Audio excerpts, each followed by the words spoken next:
5 seconds to go.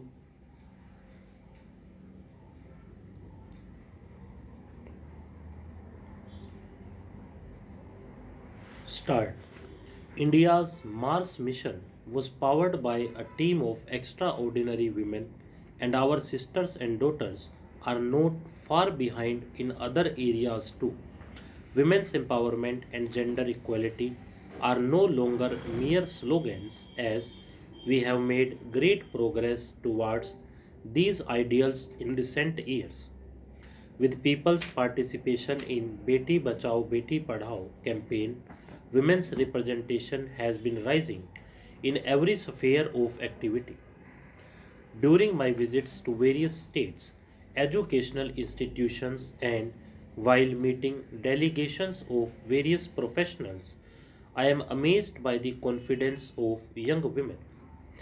I have no doubt in my mind that they are the ones who will do most to shape tomorrow's India. What miracles cannot be achieved if this half of the population is encouraged to contribute to nation building to the best of their ability? The same vision of empowerment guides the government's approach to the marginalized communities, including the scheduled caste and the scheduled tribes. In fact, the aim is not only to remove hurdles and help them in development, but also to learn from them. Tribal communities, in particular, have rich lessons to offer in many areas, ranging from protecting the environment to making the society more cohesive. Dear fellow citizens, as a result of a series of initiatives in recent years to transform all aspects of governance and unleash creative energies of people, the world has started to look at India with a new sense of respect. Our interventions in various world forums have started making a positive difference.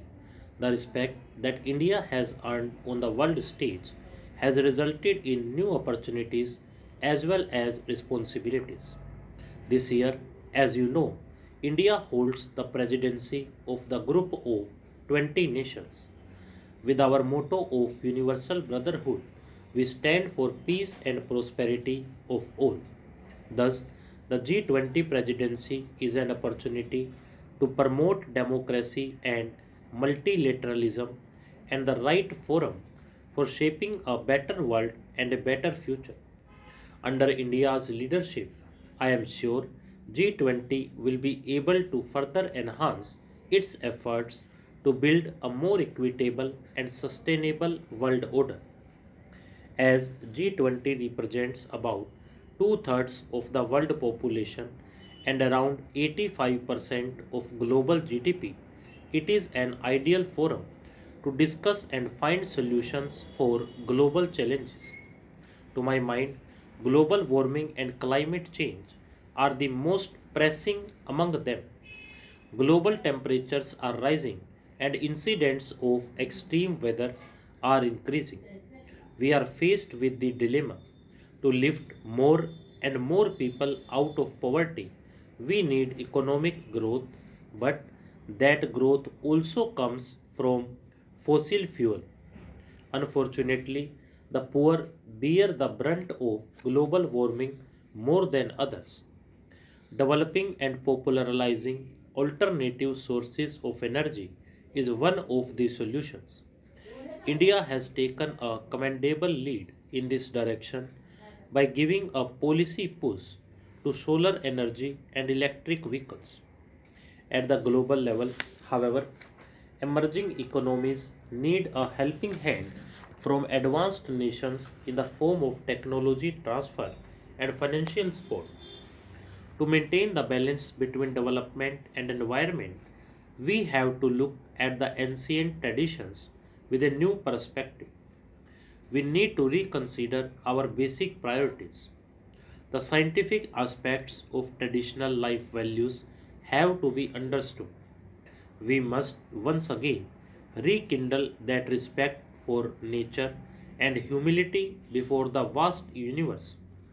Let me state here that Mahatma Gandhi was a true prophet of our times, as he foresaw the calamities of indiscriminate industrialization and cautioned the world to mend its ways.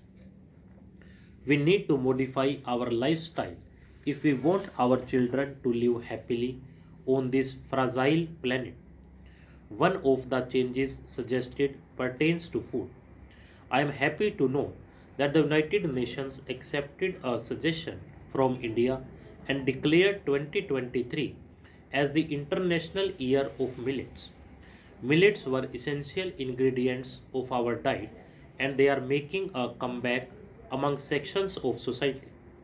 Coarse grains like millets are eco friendly as they require less water to grow and yet they provide high levels of nutrition. If more and more people turn to millets, it will help conserve ecology and also improve health. One more year has gone by for the Republic and another year commences. It has been a time of unprecedented change. With the outbreak of the pandemic, the world had changed within a matter of days. During these 3 years, whenever we have felt that we have finally put the virus behind, it raises its ugly head.